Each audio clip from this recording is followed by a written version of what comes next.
Hi friends, welcome to our channel Hyderabad Tamil Kanmanigal. இன்னைக்கு Zalajang Museum ஓட part 4 video தான் பார்க்க போறோம். இதான் first time என்னோட சேனலை பார்க்குறீங்கன்னா subscribe பண்ணிக்கங்க. பக்கத்தில் உள்ள notification symbol ஆன் பண்ணி வச்சுக்கோங்க. வாங்க வீடியோக்குள்ளே போகலாம். இன்னைக்கு நம்ம என்ன செக்ஷன் பார்க்க போகிறோம் அப்படின்னா, அந்த காலத்தில் மன்னர்கள், ராஜாமார்கள், தளபதிகள் இவங்க எல்லாருமே யூஸ் பண்ண கத்தி, ஈட்டி வகைகளை பற்றி தான் பார்க்க போகிறோம். ரொம்ப இன்ட்ரெஸ்டிங்கான விளாகாக இது இருக்கும். வாங்க வீடியோக்குள்ளே போகலாம்.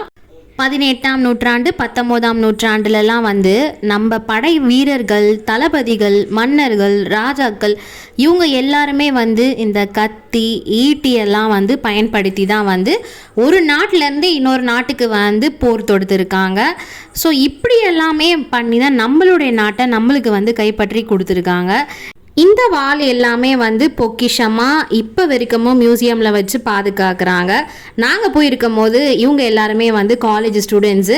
ஸோ இவங்க எல்லாருமே கூட வந்திருந்தாங்க. அப்புறமா இங்கே பாருங்கள், இந்த தளபதிங்க போட்ட உடைகள் அப்படியே ஒரு தனி கண்ணாடி பாக்ஸில் வச்சுருந்தாங்க. இது முழுக்க முழுக்க இரும்பால் செஞ்ச உடைகள். அவங்க யூஸ் பண்ண கத்தி, அவங்க யூஸ் பண்ண வாள், அது எல்லாமே தனியாக ஒரு பாக்ஸில் பொக்கிஷமாக வச்சுருந்தாங்க. அது மட்டும் இல்லை, அந்த தலைக்கவசம்னு சொல்லுவாங்க இல்லையா, தலைக்கு போடுவாங்க இல்லையா, அதெல்லாம் கூட பத்திரமா வச்சுருந்தாங்க இந்த செக்ஷனில்.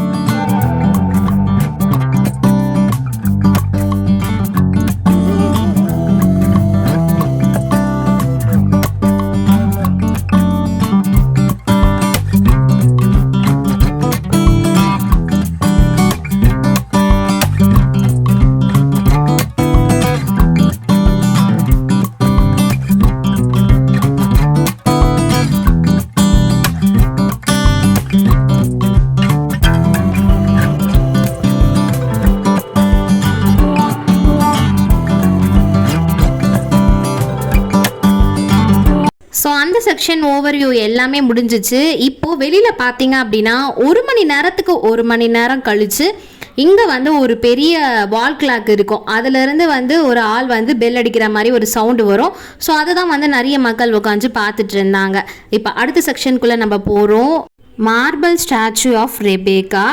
இந்த ஸ்டாச்சுவை எங்கேருந்து கொண்டு வந்திருக்காங்கன்னா 1876ஆம் ஆண்டு இட்டாலி நாட்டிலேருந்து நம்ம இந்திய நாட்டுக்கு கொண்டு வந்திருக்காங்க. ஜலாஜங் அவர் தான் இதை அந்த மக்கள்கிட்டேருந்து பேசி இந்த சிலையை இங்கே கொண்டு வச்சுருக்காரு. இந்த மியூசியத்தில் த மார்பிள் ஸ்டாச்சு ஆஃப் ரெபேக்கா இவங்களுடைய சிலை பார்வையாளர்களை ரொம்ப கவரும் வண்ணமாக இருக்குது. அது மட்டும் இல்லை, ஆண்டுக்கு பல லட்சக்கணக்கான மக்கள் இங்கே ஹைதராபாத்தில் இந்த மியூசியமை விசிட் பண்ணி போகிறதாகவும் நான் நிறைய கேள்விப்பட்டேன். அது மட்டும் இல்லாமல் படிச்சிருக்கேன். ஏன்னா இந்தியாவிலேயே த லார்ஜஸ்ட் மியூசியமில் இங்கே இருக்க ஜலாஜங் மியூசியம் 3ஆவது இடத்துல இருக்குது. அப்போ யோசிச்சு பாருங்கள் எவ்வளோ பெரிய மியூசியமாக இருக்கும்னு சொல்லிட்டு. இவ்வளோ காட்சியுமே இந்த ஒரே மியூசியமில் நம்மளால் பார்க்க முடிகிறது உண்மையான ஒரு விஷயம். நாங்கள் பார்த்து விசிட் பண்ணதில் எங்களுக்கு ரொம்பவே சந்தோஷம். நான் மறுபடியும் சொல்கிறேன், ஹைதராபாடில் யாராவது விசிட் பண்ணுறீங்க அப்படின்னா கண்டிப்பாக இந்த ஜலாஜங் மியூசியமை கன்சிடர் பண்ணி பாருங்கள். ஏன்னா அவ்வளோ விஷயம் இருக்குது. பழமையான பொருட்கள் எல்லாமே நம்ம நல்லா கண்ணார பார்க்க முடியும்.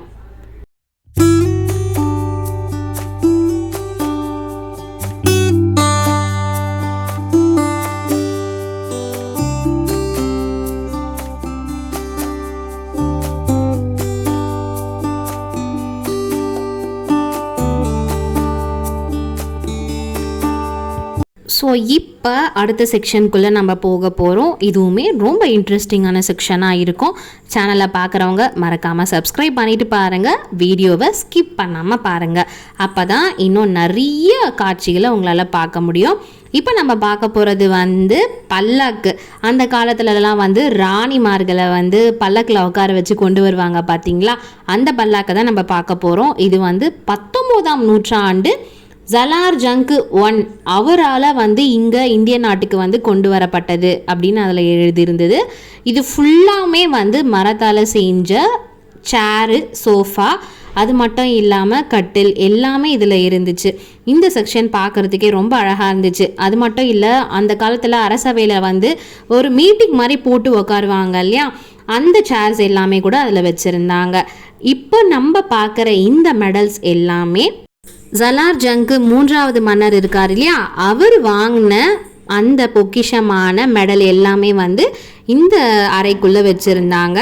இந்த அறை முழுவதுமே அவர் சின்ன வயசுலேருந்து வளர்ந்து யூஸ் பண்ண பொருட்கள், அவர் வாங்கின மெடலு, அவர் என்னென்னலாம் யூஸ் பண்ணி வச்சுருந்தாரோ அதெல்லாமே இந்த செக்ஷன்ஸ்குள்ளே இருந்தது. ரொம்ப இன்ட்ரெஸ்டிங்காக இருந்துச்சு.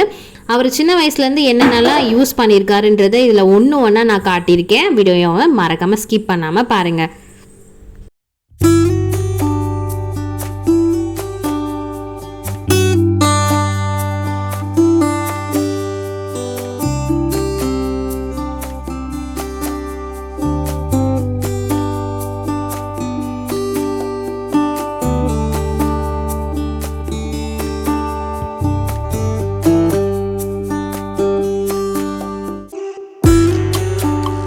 இவர் தான் ஜலார் ஜங்க் மன்னர். இவருடைய குழந்தை ஃபோட்டோவை வந்து அழகாக வந்து ஒரு தனியாக ஒரு அறையில் வந்து வச்சுருந்தாங்க. அவர் யூஸ் பண்ண கோல் எல்லாமே இதில் இருந்தது. நல்லா பார்த்துக்கங்க, அதுலேயுமே வந்து மென்ஷன் பண்ணி போட்டிருந்தாங்க இல்லையா. ஸோ இவர் தாங்க அந்த ஜலார் ஜங் மன்னர். இது எல்லாமே வந்து அந்த காலத்தில் யூஸ் பண்ண அந்த இஸ்திரி பெட்டின்னு வாங்கல, நம்ம இப்போ அயன் பாக்ஸ்ன்னு சொல்கிறோம், அப்போ இஸ்திரி பெட்டின்னு தான் சொல்லுவாங்க. அவருக்கு அயன் பண்ணுறதுக்கு யூஸ் பண்ண இஸ்திரி பெட்டியிலேருந்து என்ன கிளாக் யூஸ் பண்ணாங்க எல்லாமே வந்து இருந்துச்சு. இது எல்லாமே வந்து எந்த மந்தில் யூஸ் பண்ணதுன்னு அதில் மென்ஷன் பண்ணியிருந்தாங்க. ஜூலை மந்த் வந்து அதெல்லாமே எடுத்து யூஸ் பண்ணியிருக்காங்க. அடுத்து இதெல்லாம் வந்து இந்த அழகாக இந்த பூவெல்லாம் போட்டு தண்ணி ஊற்றி வைப்பாங்க இல்லையா, வீட்டுக்கு முன்னாடி நம்ம இப்போல்லாம் வைப்போம். அப்போல்லாம் வந்து மன்னர் காலத்துலலாம் வந்து அந்த ஒரு அறைக்குள்ளேயுமே அந்த வாசனை பொருட்களாக வந்து இதை வச்சு யூஸ் பண்ணியிருக்காங்க. இது எல்லாமே வந்து இவ்வளோ பொக்கிஷமாக இந்த மியூசியம்குள்ளே வச்சு நாங்கள் போய் பார்த்து விசிட் பண்ணியிருக்கோம்.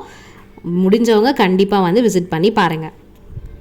அந்த காலத்தில் யூஸ் பண்ண கண்ணாடி பொருட்கள், அதில் வந்து பெயிண்டிங்ஸ்லாம் வந்து ரொம்ப சூப்பராக இருந்துச்சு. இப்போல்லாம் வந்து கப் அண்ட் சாஸில் வந்து நம்மளுடைய ஃபோட்டோ போட்டு கொடுத்துருக்காங்க இல்லையா, சிலர்லாம் வந்து இப்போல்லாம் கிஃப்ட்லாம் கூட பண்ணுறாங்க. ஆனால் அதெல்லாம் அந்த காலத்திலே இருந்திருக்கு. ஒரு பெரிய பானையிலலாம் வந்து அவ்வளோ அழகாக வந்து பெயிண்ட் பண்ணி அவங்களுடைய ஃபோட்டோஸ் எல்லாமே அதில் பதிச்சிருந்தது. ஸோ அப்போ தான் நினச்சேன் அந்த காலத்துலேயுமே இந்த மாதிரிலாம் வந்து யூஸ் பண்ணியிருக்காங்க அப்படின்ட்டு. அடுத்து இங்கெல்லாம் வந்து அந்த காலத்தில் யூஸ் பண்ண அந்த கப் அண்ட் சாஸஸ்ஸு, அந்த டீ ஊற்றி வைக்கிற பாத்திரம், இது எல்லாமே வந்து தனியாக வந்து ஒரு செக்ஷனில் வச்சுருக்காங்க. இதெல்லாம் கூட பார்க்குறதுக்கு ரொம்ப நல்லா இருந்துச்சுங்க. ஸோ இவ்வளோ தாங்க இந்த வீடியோ. நெக்ஸ்ட் வீடியோ இன்னும் ஒரு இன்ட்ரெஸ்டிங்கான செக்ஷனோட நான் வந்து போஸ்ட் பண்ணுறேன். மறக்காமல் சேனலில் வந்து சப்ஸ்கிரைப் பண்ணிவிட்டு பாருங்கள். எல்லாருக்குமே வந்து ஷேர் பண்ணி விடுங்க. முக்கியமாக லைக் பட்டனை வந்து கிளிக் பண்ணுங்கள். அப்போ தான் நான் போடுற வீடியோஸ் எல்லாருக்குமே வந்து போய் சேரும். ஓகே ஃப்ரெண்ட்ஸ், பாய். நெக்ஸ்ட் வீடியோவில் பார்க்கலாம். Take care.